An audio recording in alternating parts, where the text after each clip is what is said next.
Konflik Israel-Palestina makin memanas. Apa sih efeknya ke harga saham? Saham mana yang bakal naik dan mana yang bakal turun?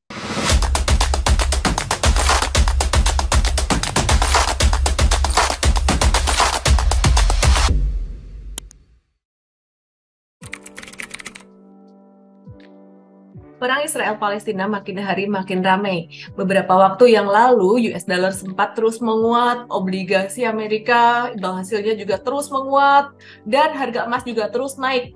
Nah, di sini investor saham tuh mulai bertanya-tanya, wah, saham waktu itu turun terus tuh di bulan Oktober. Apa ini gara-gara perang Israel-Palestina ya? Terus banyak orang yang mulai takut berinvestasi, jangan-jangan nanti crash nih, pasar saham turun lagi, turun lagi. Gimana ya dengan bisnis? Mungkin orang-orang jadi takut kalau mau ekspor barang, mereka jadi takut mau impor barang, mereka takut mau nyetok barang dan sebagainya. Apakah akan ngefek ke perekonomian? Apakah akan ngefek ke pasar saham secara signifikan? Kalaupun ngefek, saham apa yang bakalan naik atau bakalan turun? Strateginya gimana sih? Apakah kita harus ngerem, ngegas, wait and see, atau jangan-jangan sekarang waktunya serok? Sebelum aku lanjutin, jangan lupa klik subscribe dan nyalain notifikasi dengan tap tombol lonceng di sini. Faktanya, satu, imbal hasil obligasi Amerika naik terus dan US dollar waktu itu naik terus sebenarnya bukan semata-mata karena perang Israel dan Palestina, tapi lebih ke sentimen suku bunga yang dianggap masih terus akan naik. Nah, ketika The Fed mulai menahan kenaikan suku bunga pada 2 November, maka US dollar itu langsung turun, rupiah langsung menguat, dan imbal hasil obligasi Amerika juga turun. Kenapa seperti itu? Simple aja logikanya, waktu suku bunga terus naik, investor tuh mulai mikir kayak, oh ngapain aku taruh uangku di instrumen yang berisiko seperti pasar modal atau pasar saham. Lebih baik aku taruh aja di bank atau aku taruh aja di obligasi yang memberikan return lebih tinggi, lebih stabil, dan tidak berisiko. Dua, harga emas. Harga emas naik 10,52% dari tanggal 6 Oktober sampai dengan 27 Oktober baru kemudian melandai. Nah, saat ini kalau kita perhatikan, harga emas sudah hampir mencapai level tertingginya sejak Mei 2023, yaitu sekitar level 2082 atau level 2000-an. Apa artinya di sini? Artinya memang harga emas terus naik seiring dengan ketegangan geopolitik dari Palestina dan Israel. Meskipun demikian, kenaikan harga emas tidak serta-merta tercermin pada kenaikan harga saham emas. Perhatikan saham Antam, pada tanggal 6 Oktober memang harga saham Antam ada naik sedikit. Tapi setelah itu turun lagi, turunnya jauh lebih signifikan dibandingkan dengan naiknya. Selain itu, saham MDKA, Merdeka Copper Gold, di sini juga ada naik dikit nih di tanggal 6 Oktober. Tapi naiknya juga nggak sesignifikan kenaikan harga emas dan turunnya juga cukup lumayan. Nah, kita lihat PSAB gimana nih.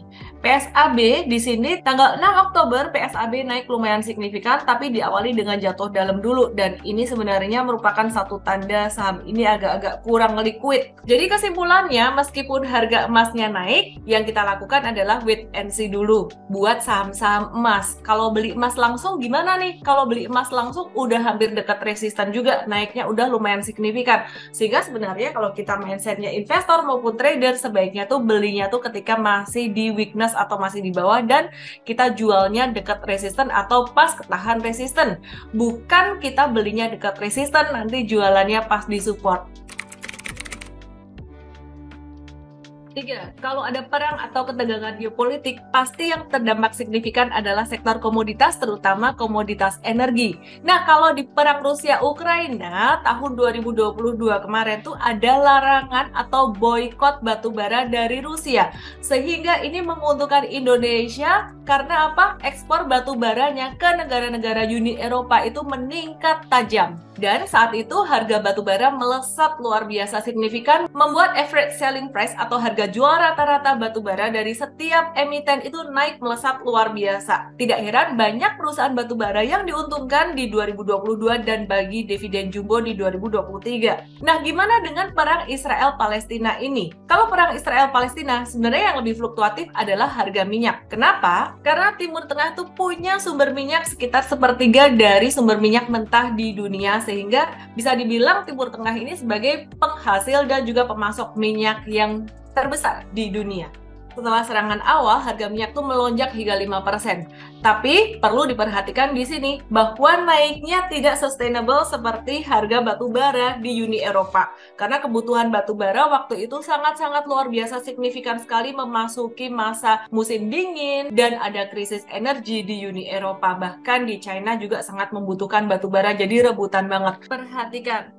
Ini harga US oilnya sempat turun signifikan setelah dia naik lumayan dari Agustus kemarin.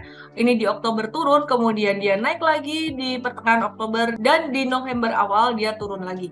Nah, jadi kalau diperhatikan di sini trennya itu cenderung sideways. Demikian pula dengan UK oil. UK oilnya di sini bentuknya juga mirip kayak US oil ya. Jadi WTI atau US oil dan Brent oil atau UK oil di sini bentuknya sideways. Beda dengan tren harga batu bara di tahun 2020 sampai 2022, di mana harga batu bara naik dari angka 50-an sampai 463, itu naik sekitaran 800% atau 9 kali lipat. Nah, jadi meskipun harga batu bara sekarang turun sampai level 122, sebenarnya perusahaan batu bara tuh masih diuntungkan. Kenapa? Karena bahan baku mereka tuh di harga sekitaran 40 sampai 50-an aja cost-nya. Nah, jadi meskipun perusahaan batu bara sekarang tidak sekeren tahun 2022 untungnya, tapi masih bisa lah buat bagi dividen di tahun 2024 nanti. Mereka masih untung meskipun dividennya juga tidak sebanyak tahun kemarin gitu, tahun 2023 ini. Meskipun harga minyak ini terbilang sangat sensitif dengan adanya ketegangan geopolitik di Palestina dan Israel, kalau kita perhatikan, trennya cenderung sideways, dan ini beberapa saham sektor komoditas minyak dan gas. Ini ada Elnusa yang sempat naik, tapi trennya juga masih sideways. Nanti saya kasih tahu artinya apa. Ini Pegas justru malah trennya turun. Kemudian Medco, ini trennya juga sideways, cenderung turun. Yang satu ini sebenarnya distribusi dan ada properti industrialnya juga, Akra. Ini cenderung sideways juga. Jadi kesimpulan, sebenarnya perang Israel-Palestina ini akan memicu fluktuasi dari harga komoditas minyak. Tapi tidak serta-merta itu menjadi peluang buat kita untuk langsung serok. Peluangnya adalah buat para swing trader yang mau nge-swing. Kalau kamu adalah investor jangka panjang, dan jika kamu trader jangka menengah dengan strategi super trader, wait and see dulu aja. Yang perlu kamu perhatikan sebenarnya adalah satu hal, embargo. Kalau sampai ada larangan perdagangan atau larangan ekspor, seperti contohnya Rusia yang waktu itu batu baranya diboikot. Dalam konteks Israel-Palestina, negara pengimpor minyak yang punya kerjasama dengan Amerika mungkin akan kena sanksi pelarangan ambil minyak atau impor dari negara afiliasi Hamas.